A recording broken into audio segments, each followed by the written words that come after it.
नमस्ते। The idea of India. सुनने में तो बस 3 शब्द हैं, लेकिन इसके पीछे एक ऐसी बहस छिपी है जो कई दशकों से चल रही है। तो आज हम इसी दिलचस्प और कह सकते हैं कि थोड़ा जटिल विचार की गहराइयों में उतरेंगे। तो सबसे पहला और सबसे बड़ा सवाल यही है कि आखिर भारत है क्या?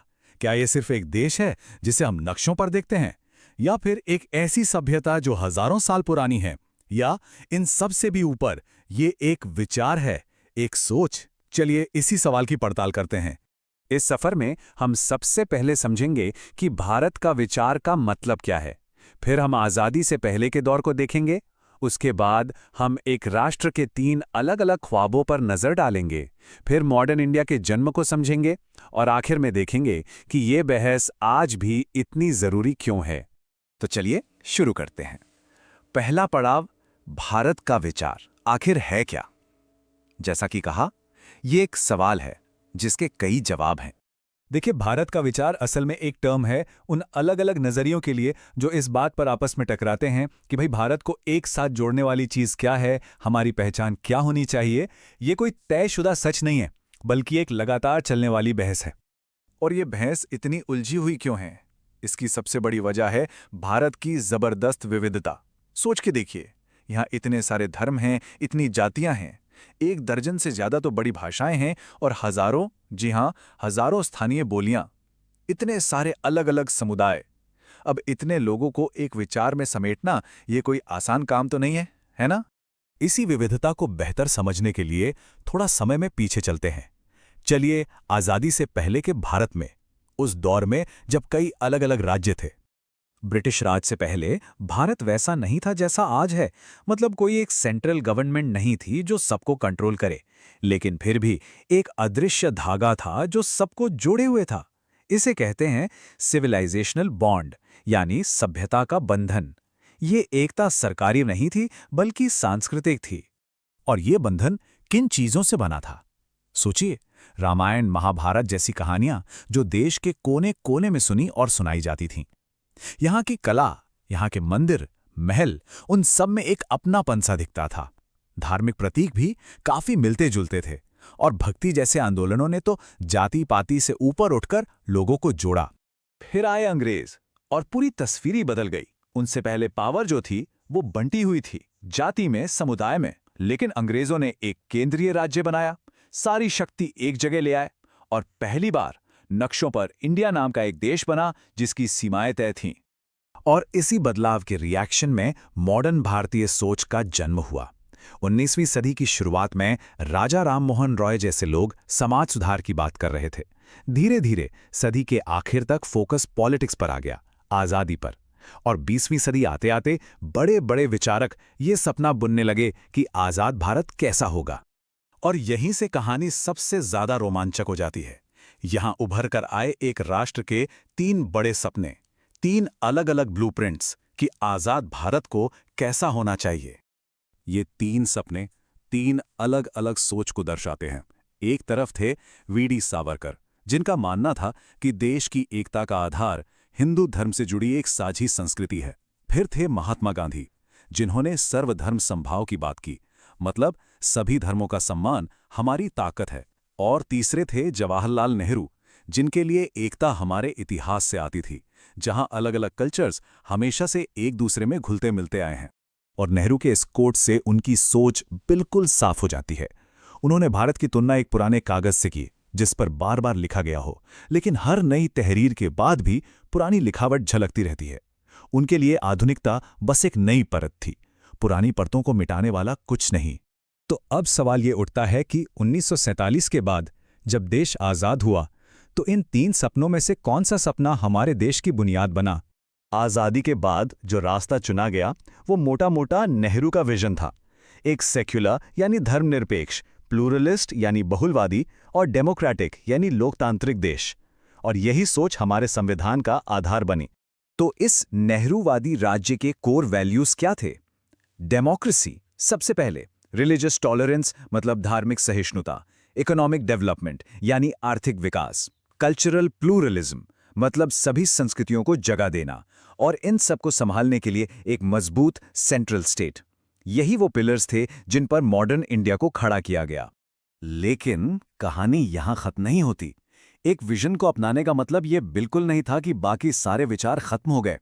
सच तो ये है कि वो बहस आज भी जारी है, शायद पहले से भी ज्यादा जोर शोर से। ये लाइन इस पूरी बात का निचोड़ है। अतीत के लिए जो संघर्ष है वो असल में भारत के भविष्य के विचारों को तय करने का संघर्ष है। आसान शब्दों में, आज हम इतिहास को लेकर जो लड़ाइयां देखते हैं वो असल में इस बात की लड़ाई है कि आने वाला भारत कैसा होगा। और अगर गौर से देखें तो आज की जो बड़ी बड़ी बहसें हैं वो उन्हीं पुरानी बहसों का नया रूप है। अंबेडकर बनाम गांधी, पटेल बनाम नेहरू, सेक्युलरिज्म का मतलब क्या है, हमारी नेशनल आइडेंटिटी क्या होनी चाहिए, ये सब सवाल आज भी वही हैं। तो ये समझना जरूरी है कि ये सिर्फ विचारों की लड़ाई नहीं है। इसके पीछे असली दांव पर लगा है देश का ओनरशिप, मतलब इस देश पर किसका हक है। ये लड़ाई आर्थिक मौकों के लिए भी है और सांस्कृतिक पहचान के लिए भी। तो आखिर में हम इस नतीजे पर पहुंचते हैं कि भारत का विचार का कोई एक फाइनल जवाब नहीं है। ये एक लगातार चलने वाली बातचीत है इस बारे में कि भारत क्या था, आज क्या है और कल क्या होगा। ये एक जिंदा सांस लेती हुई बहस है। भारत का ये विचार वक्त के साथ हमेशा बदला है। तो सोचने वाली बात यह है, इस कहानी का अगला चैप्टर कैसा होगा और उस चैप्टर को लिखेगा कौन। इतिहास में ना राष्ट्र निर्माण यानी देश बनाने की जो तुलना है वो अक्सर एक पजल जोड़ने से की जाती है। मतलब जहाँ एक डिब्बे पर तस्वीर छपी होती है और बस टुकड़ों को सही जगह फिट करना होता है। हाँ बिल्कुल, एक क्लियर रेफरेंस इमेज होती है। वही तो। लेकिन अगर हम किसी विशाल और विविधतापूर्ण देश के निर्माण की बात करें तो ये पजल जोड़ने जैसा तो बिल्कुल नहीं है। इसको ऐसे सोचना ज्यादा सही होगा कि देखिए, एक हवाई जहाज आसमान से तेजी से नीचे गिर रहा है और हवा में ही बिना किसी मैनुअल के उसके पुर्जे जोड़कर उसे उड़ने लायक बनाना है। एकदम सही, हवा में ही। कोई गारंटी नहीं है, अगर इंजन चालू हो गया तो चमत्कार है, वरना तबाही तो तय है। तो आज के हमारे इस गहरे विश्लेषण के केंद्र में यही चमत्कार है, या कहें तो यही ऐतिहासिक जुआ है। हाँ, जिसे हम वेजर कहते हैं। बिल्कुल। हम आज सुनील खिलानी की 1997 की बहुत ही चर्चित किताब द आइडिया ऑफ इंडिया पर विस्तार से चर्चा कर रहे हैं। और हमारा मिशन है ये समझना कि खिलानी के अनुसार भारत आखिर है क्या, और ये हवा में उड़ता जहाज आखिर उड़ा कैसे। ये हवाई जहाज वाली बात इस विषय के लिए बहुत ही सटीक बैठती है। देखिए, जब the idea of India I थी ना, तब इसने लोगों के भारत को देखने के नजरिए को काफी हद तक बदल दिया था। अच्छा। हाँ, मतलब ये किताब इस विचार को पूरी तरह से नकारती है कि भारत कोई बहुत प्राचीन, रहस्यमयी या आध्यात्मिक इकाई है जो हजारों सालों से सोई हुई थी और अचानक 1947 में जाग गई। इसके उलट खिलानी मानते हैं कि आधुनिक भारत पूरी तरह से एक पॉलिटिकल वेजर है, एक बहुत बड़ा दांव। एक सियासी दाव। तो चलिए इस दाव को थोड़ा विस्तार से समझते हैं। और हाँ, इस चर्चा के लिए हमारे पास कुछ बेहद दिलचस्प स्रोत हैं, जैसे we need to talk about books और सजित पाई की समीक्षाएं हैं। साथ ही विनोद कुमार, मोहिंदर सिंह और अजय कुमार के एकेडमिक शोध पत्र हैं, और एक बहुत ही रोचक रेडिट थ्रेड भी है। तो मटेरियल तो काफी सॉलिड है हमारे पास। बिल्कुल। तो अगर भारत एक पॉलिटिकल दाव है तो वो मेज जिस पर ये दाव खेला गया वो निश्चित रूप से लोकतंत्र यानी डेमोक्रेसी है। अब अक्सर हमें ये नैरेटिव सुनने को मिलता है कि डेमोक्रेसी तो हमारी एंशिएंट कल्चर का हिस्सा रहा है, या फिर ये अंग्रेजों का दिया हुआ कोई तोहफा था। लेकिन हमारे स्रोत इस बात को बहुत जोर से काटते हैं, है ना? हाँ बिल्कुल काटते हैं। खिलानी इसे महज एक ऐतिहासिक संयोग मानते हैं, मतलब एक historical contingency. We need to talk about books blog की जो समीक्षा है ना, उसमें एक बहुत ही अहम पॉइंट है। वो क्या है? उनके अनुसार खिलानी के इस भारतीय लोकतंत्र की सबसे बड़ी खूबी ये नहीं है कि वो हमेशा सब कुछ अच्छा कर देता है या रातों रात कोई यूटोपिया खड़ा कर देता है। इसकी असली ताकत है सबसे बुरे को रोकना, यानी preventing the worst. Oh wow, सबसे बुरे को रोकना, ये बहुत ही प्रैक्टिकल नजरिया है। मतलब क्या हम ये कह सकते हैं कि भारतीय लोकतंत्र एक शॉक एब्जॉर्बर की तरह है? शॉक एब्जॉर्बर, हाँ, बहुत बढ़िया तुलना है। हाँ, मतलब ये शायद हमेशा एक चिकनी और स्मूथ राइड न दे, लेकिन ये गाड़ी को बिखरने से बचा लेता है। इमरजेंसी का दौर इसका सबसे बड़ा एग्जाम्पल है मेरे ख्याल से। जब लोकतांत्रिक अधिकारों को रोका गया तो लगा कि सब खत्म हो गया, लेकिन आखिरकार उसी संस्थागत ढांचे ने उस तनाशाही प्रवृत्ति को वापस पटरी पर ला दिया। यहाँ जो बात सबसे दिलचस्प है वो ये है कि इस शॉक अब्जॉर्वर की भी एक लिमिट होती है, और यहीं पर अजय कुमार का जो शोध पत्र है वो एक बहुत गहरी बात कहता है। उन्होंने डॉक्टर B.R. अम्बेडकर की संवैधानिक नैतिकता यानी कॉन्स्टिट्यूशनल मोरालिटी की अवधारणा को समझाया है। हाँ, अंबेडकर जी इसको लेकर काफी फिक्रमंद है ना। बिल्कुल थे। अम्बेडकर इस बात को लेकर बेहद आशंकित थे कि भारत में लोकतंत्र महज एक टॉप ड्रेसिंग बनकर ना रह जाए। टॉप ड्रेसिंग से मतलब है कि सतह पर तो सब कुछ बहुत चमकदार और डेमोक्रेटिक दिखता है, लेकिन जमीन के नीचे की जो मिट्टी है वो अभी भी वही पुरानी है। एकदम सही पकड़ा आपने।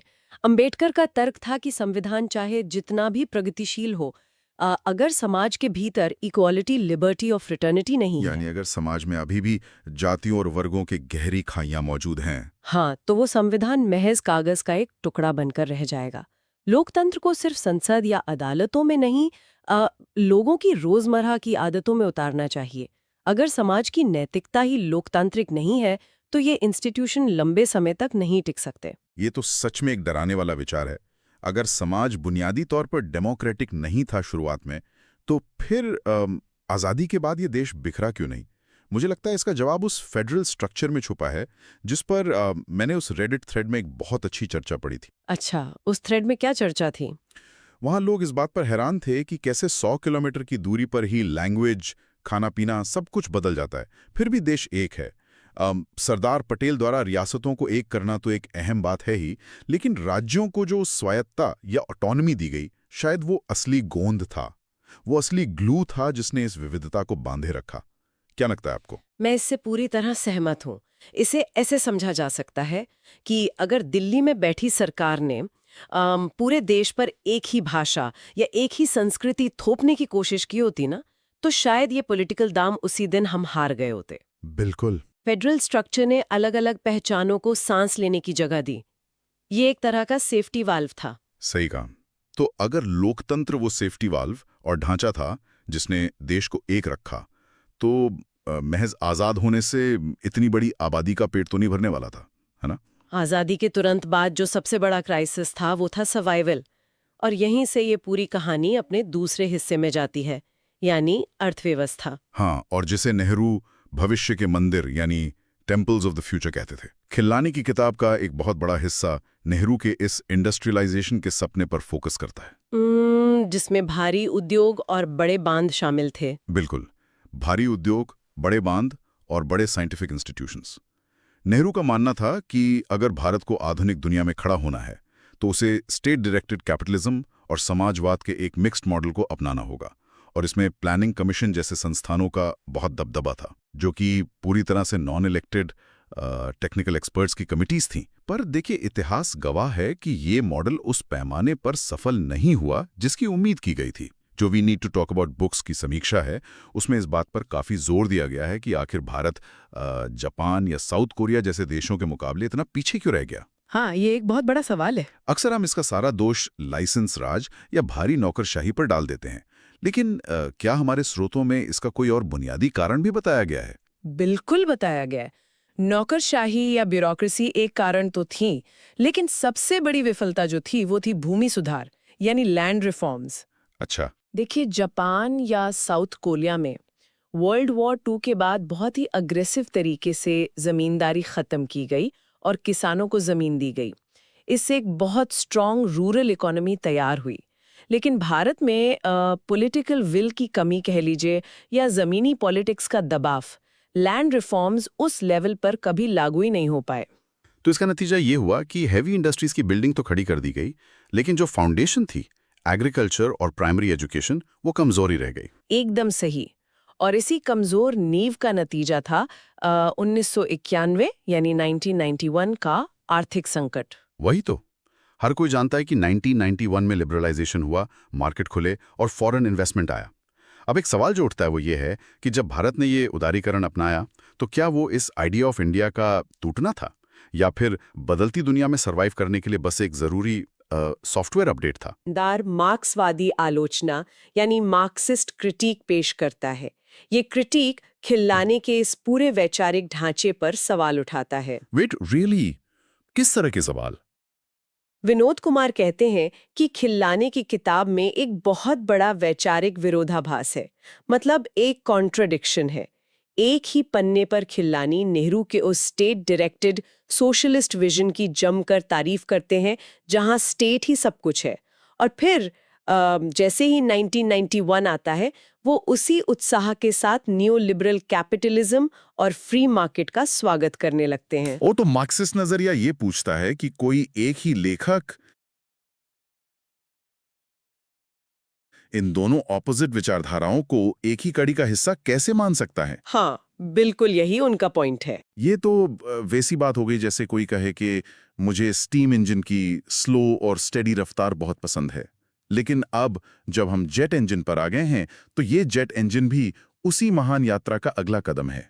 क्या ये अपनी सुविधा के हिसाब से नैरेटिव बनाना नहीं है? आखिर खिलानी इस यू टर्न को जस्टिफाई कैसे करते हैं? खिलानी इसे यू टर्न नहीं मानते हैं। उनके अनुसार ये हालात के हिसाब से एक जरूरी बदलाव था। देखिए, उस वक्त सोवियत यूनियन गिर चुका था, ग्लोबल इकोनॉमी बदल रही थी।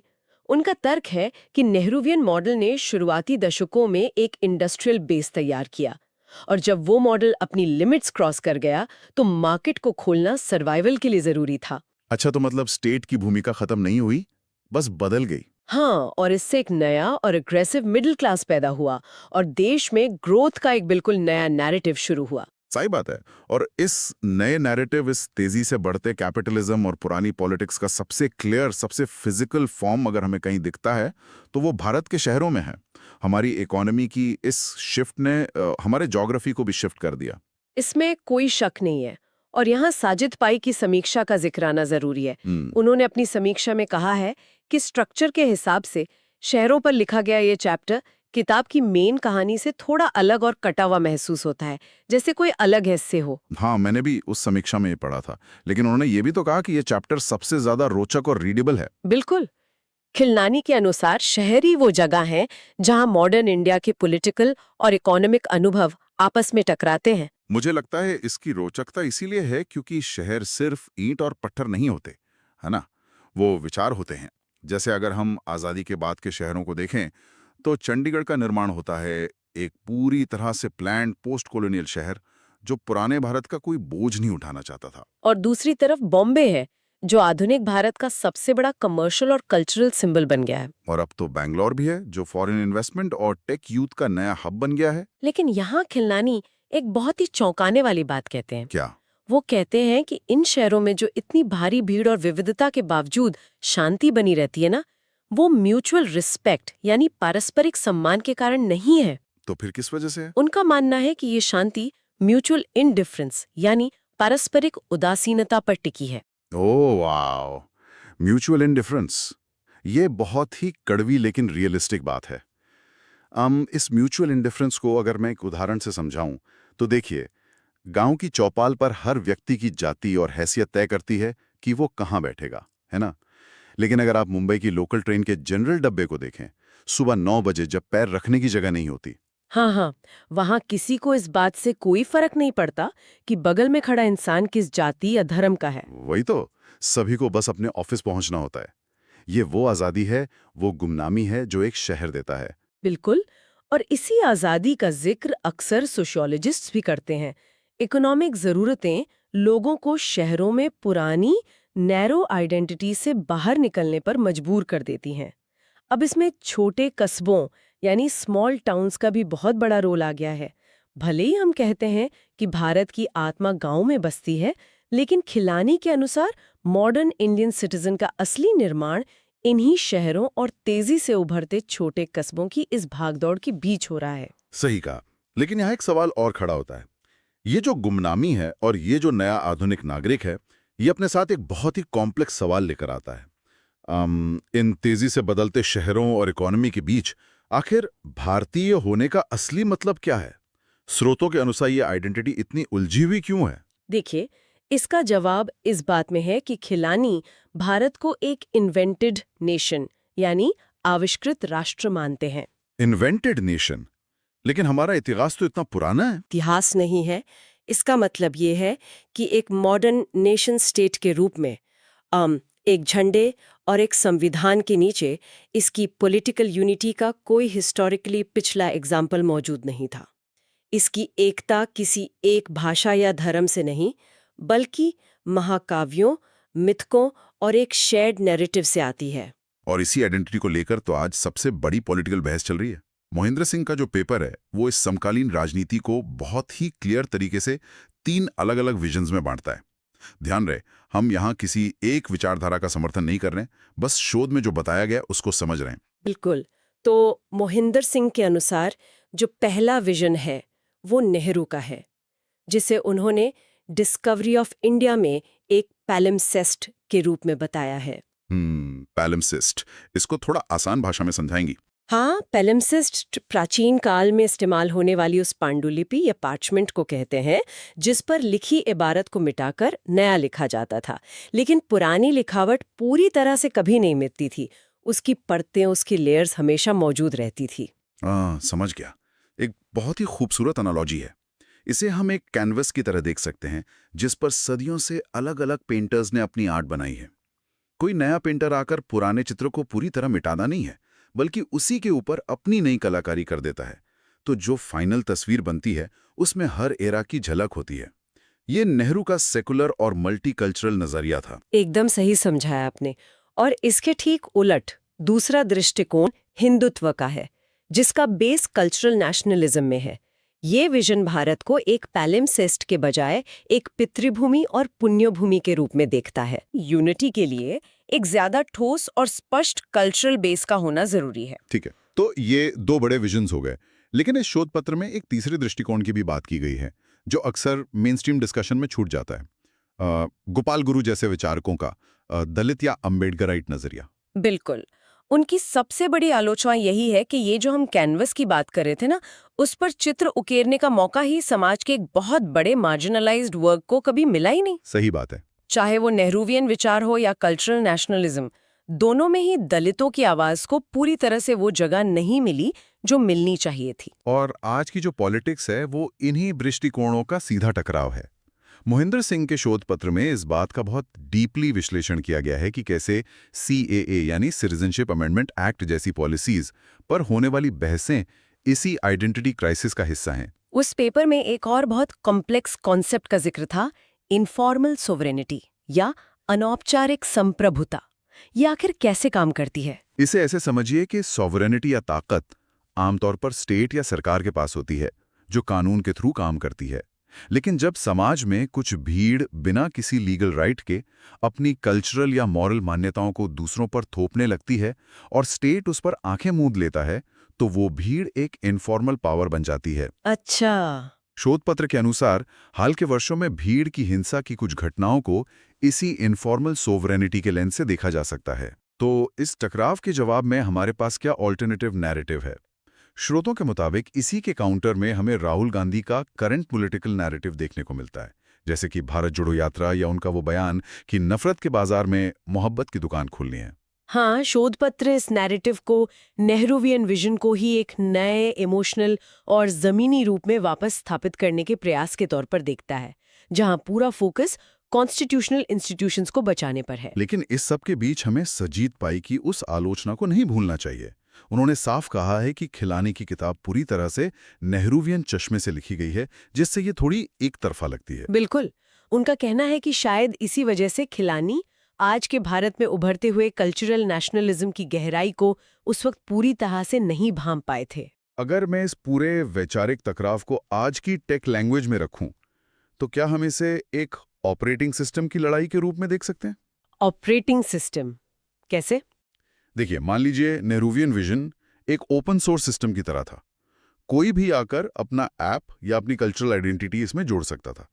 इस मॉडल ने आज़ादी के बाद के उस नाजुक दौर में देश को बिखरने से बचाया। लेकिन अब एक वर्ग ये आर्ग्यू कर रहा है कि ये ओपन सोर्स सिस्टम बहुत स्लो और अनस्टेबल है और भारत को एक क्लोज्ड या प्रोप्राइटरी सिस्टम की जरूरत है। यानी जहां सब कुछ एक ही डिफॉल्ट कोडिंग के अंडर हो। हाँ, ताकि सिस्टम ज्यादा स्ट्रांग और सिक्योर रहे। स्रोतों के मुताबिक इन दोनों व्यूज का यही टकराव चल रहा है ना। ये कंपैरिजन वाकई बहुत सटीक है। जो लोग ओपन सोर्स के समर्थक हैं, उनका तर्क ये है कि भारत की ताकत ही उसकी आज़ादी और फ्लेक्सिबिलिटी में है। उन्हें डर है कि क्लोज्ड सिस्टम उन तमाम लोगों को बाहर कर देगा जो उस नई डिफ़ॉल्ट कोडिंग में फिट नहीं बैठते। और क्लोज सिस्टम वालों का क्या मानना है? क्लोज सिस्टम के समर्थक मानते हैं कि इतनी ज्यादा विविधताओं को बिना किसी सेंट्रल कल्चरल डिसिप्लिन के लंबे समय तक एक साथ नहीं रखा जा सकता। आज की राजनीति दरअसल इन्हीं दो ऑपरेटिंग सिस्टम्स के बीच सुप्रीमेसी की लड़ाई है। इस पूरी बहस को सुनने के बाद मेरे दिमाग में एक बहुत बड़ा सवाल आता है। क्या ये सिर्फ भारत की कहानी है? मतलब क्या दुनिया के बाकी हिस्सों को इस बात से कोई फर्क पड़ना चाहिए कि भारत का ये पॉलिटिकल दांव सफल होता है या नहीं? We need to talk about books की समीक्षा इस पर एक बहुत ही थॉट प्रोवोकिंग पॉइंट रखती है। वेस्टर्न वर्ल्ड को इसकी परवाह इसलिए करनी चाहिए क्योंकि खिलानी ने एक भविष्यवाणी की थी।